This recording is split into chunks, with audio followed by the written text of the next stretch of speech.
construction, and so on. It's a highly secret project, naturally. We call it only by the name Manhattan Project. Manhattan? Oh, no, it couldn't be. It's too coincidental. Yet I see it's true. You're going through exactly the same steps. In a year, you'll have an atom bomb. Then soon after, a hydrogen bomb. Then intercontinental missiles, and then... You seem to have great powers of prophecy, as well as great scientific knowledge. My friend, did you ever hear of a man named Einstein? Albert Einstein? Einstein? No. I never heard of him. Then the futility of it struck me.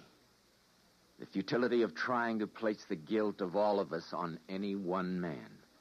The futility of trying to do something worthwhile by evil means. And finally, the futility of trying to murder an idea. As they led me to the execution cell, where I now wait, the words of a man whose books were destroyed in the war rang in my brain. The fault, dear Brutus, lies not with our stars, but with ourselves.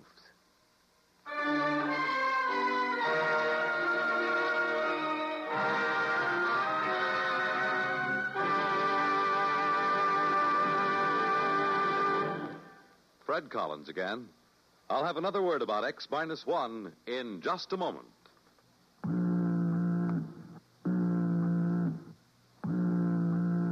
That how you feel, blue and miserable with a deep-down cold? Listen. Every second someone takes it for the miseries of a cold. Millions more take bromoquinine. Every second someone takes it for the miseries of a cold. Bromoquinine. More people have taken more bromoquinine cold tablets for more complete relief than any other cold tablet ever sold. You could use aspirin or cough syrups or nose drops all day and not get bromoquinine's relief. Bromoquinine works to relieve stopped-up nose, body aches, fever, irregularity, the blues, and headache, too. Yes, more complete relief for even virus colds. For bromoquinine is the only cold tablet sold with wonder-working quinine and 5 other medicines health-fortified with vitamin C. Remember... Every second someone takes it for the miseries of a cold. Millions more take bromoquinine. Get bromoquinine brand cold tablets. You have just heard X-1, presented by the National Broadcasting Company in cooperation with Galaxy Science Fiction Magazine, which this month features Kill Me with Kindness by Richard Wilson. What would you do if you found yourself in a place where your every whim was granted? Don't worry. You wouldn't be the first to spoil utopia by attempting to improve it. Galaxy Magazine, on your newsstand today. Tonight, X-1 has brought you Target One, a story from the pages of Galaxy written by Frederick Pohl and adapted for radio by George Lefferts. Featured in our cast were Joseph Bell as Dr. Marin, Frank Silvera as President Malkov, Dean Almquist as Professor Voxman, Al Collins as Jom, Guy Rep as the official, with Charles Webster. This is Fred Collins speaking. X-1 was directed by George Voutsas and is an NBC Radio Network production.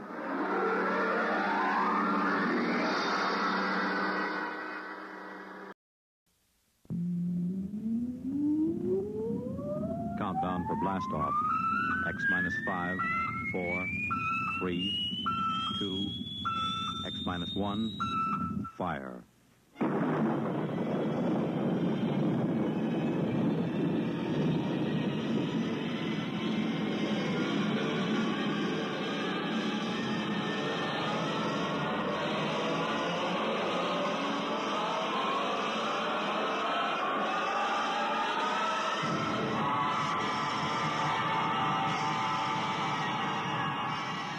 From the far horizons of the unknown come tales of new dimensions in time and space.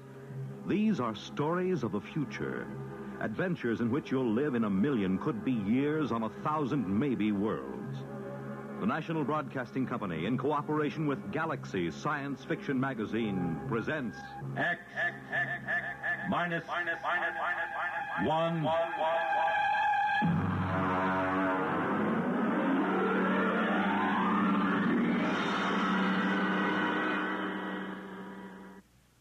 Tonight, Double Dare. But first, hear this. How's the weather in your part of the country? How'd you like to spend an evening basking under warm tropic breezes in the sound of a gently rolling surf? Well, that's the setting in which you'll find yourself Friday night as Monitor, broadcasting from spectacular Miami Beach, introduces you to the beauty and glamour of Florida and to the celebrities who make this resort area their winter headquarters. On Saturday and Sunday, Monitor will capture the spirit of Christmas season in music and song, as great choirs from all over the country and from foreign lands join in the singing of Yuletide carols. There'll be reports on Christmas preparations in Bethlehem, West Germany, and Antarctica. Alfred Hitchcock, Eartha Kitt, Henry Fonda, and Roberta Sherwood are among the celebrities who will be visiting Monitor this pre-Christmas holiday. So start your weekend right with Monitor on Friday night and stay with Monitor all weekend long for celebrities, music, features, news, and sports over most of these same NBC radio stations.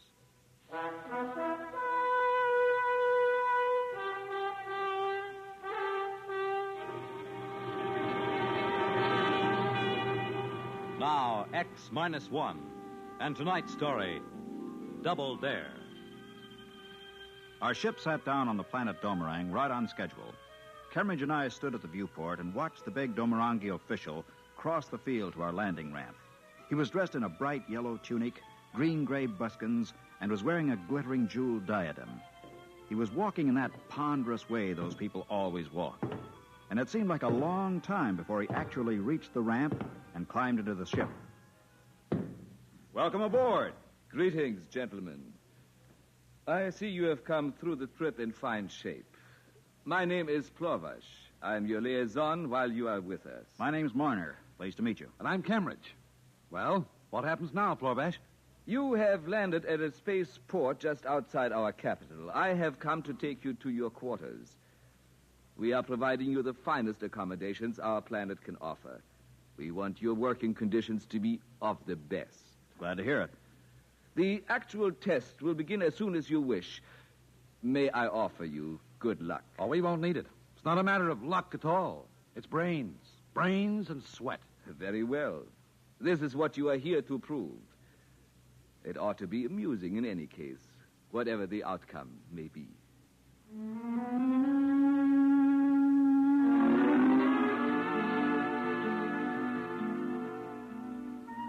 The whole weird deal had begun back on Earth.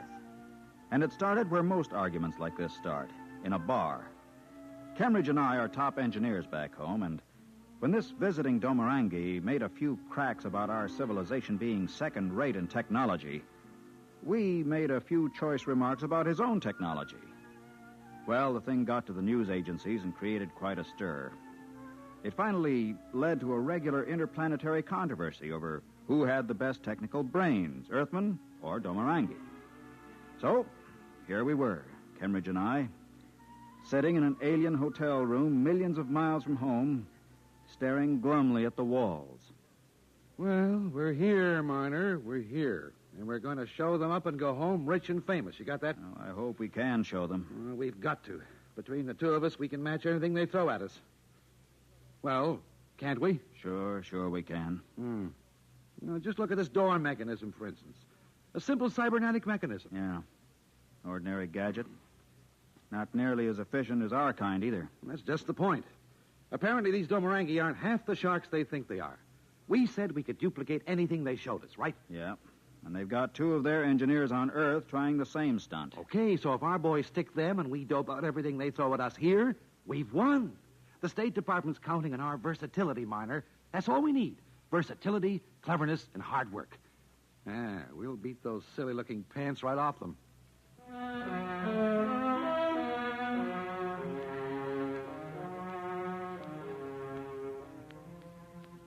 Kemmeridge always did remind me of a football coach talking to his players at halftime. But at the moment, I was glad of it. I needed reassurance, and his own confidence was infectious.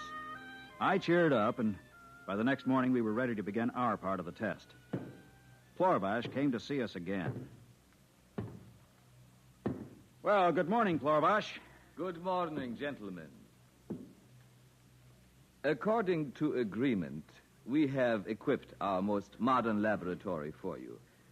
We will give you 2 preliminary problems. When you have dealt with them, if you can deal with them, we will give you a 3rd problem. And if we fail on any of them? Why, then we shall have proved our point. Fair enough. But suppose we deal with all 3, Plorbash. How do we win this thing? Do we just go on with your projects until we miss? Oh, no. According to the agreement between our governments, the test is limited to 3 problems only. The same is true for our team on your planet. We consider that if you do indeed complete all 3 projects, you will have demonstrated your ability. I don't like the way you say that. What's up your sleeve? Sleeve? I do not understand the idiom. Never mind. Doesn't make any difference anyway. Just let's get started and prove our point. Yes. I myself am most anxious to observe your attempts.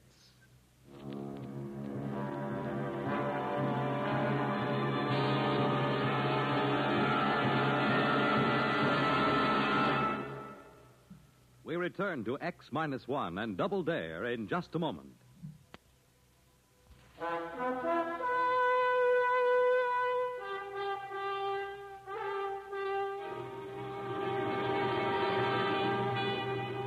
Now back to X-1 and Double Dare. The lab that was to be our workshop until we won or lost this contest was a sumptuous place. The sort of research setup a sane engineer never even bothers to dream about.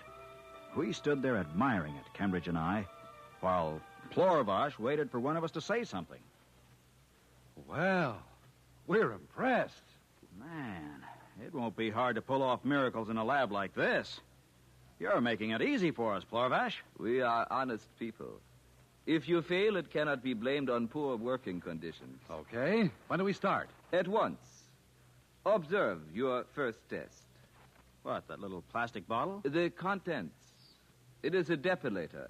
A bit rubbed on each cheek, and you do not need shave your beard for a week's time. Here is the bottle.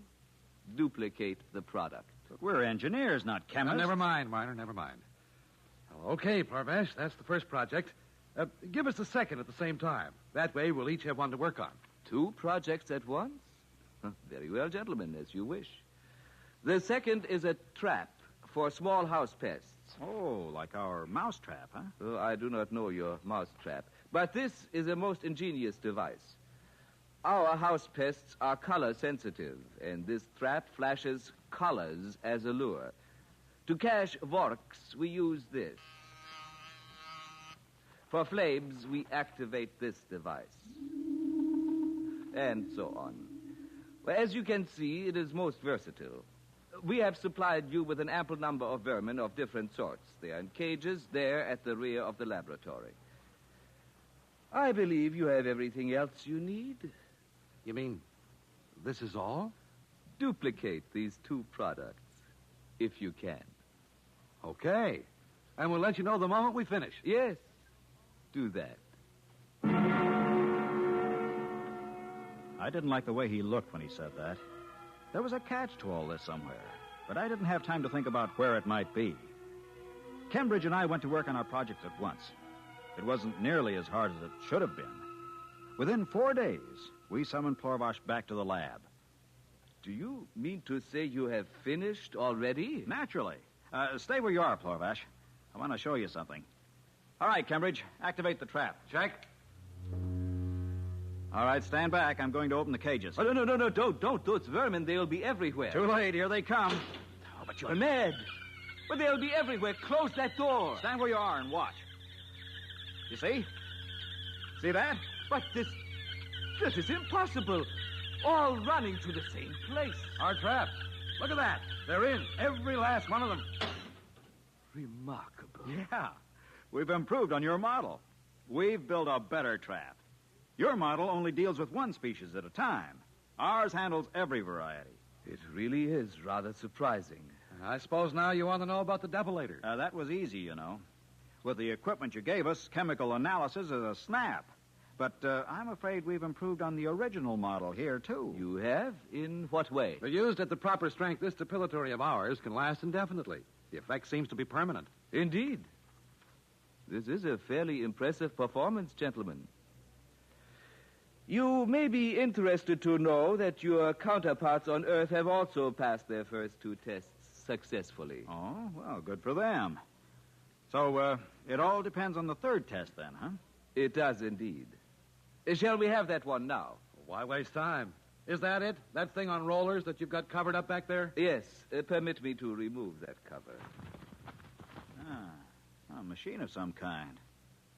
I recognize a type of piston valve, relays, tubes, rods. Let me plug it in for you. Here's the outlet. Now, I press the starting button. So. What does it do? Suppose you remove the plug from the outlet. All right. There. Hey, it's still going. Gentlemen, this is our power source. We use it for transportation and similar things. Duplicate it. This is your 3rd problem. Well, we'll give it a try. I shall be most interested in the results. Most interested. Good day. Cheers.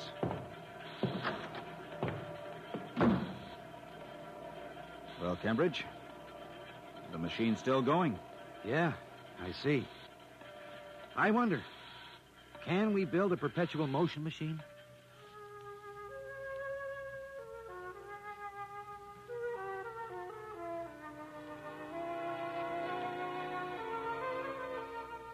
Well, it was a challenge, all right. A greater challenge than either of us had anticipated in our wildest dreams. Our heads reeled with the enormity of the ideas. But we worked and worked. I don't even know how long it was, but I think it was about 3 weeks. Finally, we summoned Plorvash, and he came into the laboratory to see our model and his side by side, both humming away with no plugs in the wall. There it is. You have actually done it? Yes. It's been running a week now, and it shows no signs of slowing down. It actually works, but how? A complex hyperspace function. We're making a full report, of course. I hope you realize this is quite a stunt in gravology. We didn't think we could do it until we had to, so we did. I didn't think you could do it either. This little box on our model, have you examined it yet? No, that nearly threw us. Apparently it's tightly sealed. We didn't waste time getting it open. We bypassed that. But what is the darn thing anyway? That, gentlemen, is our power source. Your what? A photoelectric amplifier that should keep the model running for, another 2 weeks. Then? Then what? Don't you see? We do not have a perpetual motion machine. We have hoaxed you into inventing one for us. What? We didn't really think you could. It took our best minds to rig up a model convincing enough to fool you. Well, I'll be... That does it. That invalidates the whole agreement. Well, now that we're through, we'll take our machine and go back to Earth. I am afraid that is not possible. What? By a statute in effect here for more than 700 years, any research done in a government lab is automatically the property of the Domerangi government. I am sorry, but I shall have to confiscate your project, gentlemen. We'll see about that. Furthermore, we are forced to confiscate you yourselves. We need you to instruct us on how to build these machines. Plorvash, Earth won't let you pull a trick like that. This is cause for war. I doubt it. Why should a terrible war come about for the custody of 2 men?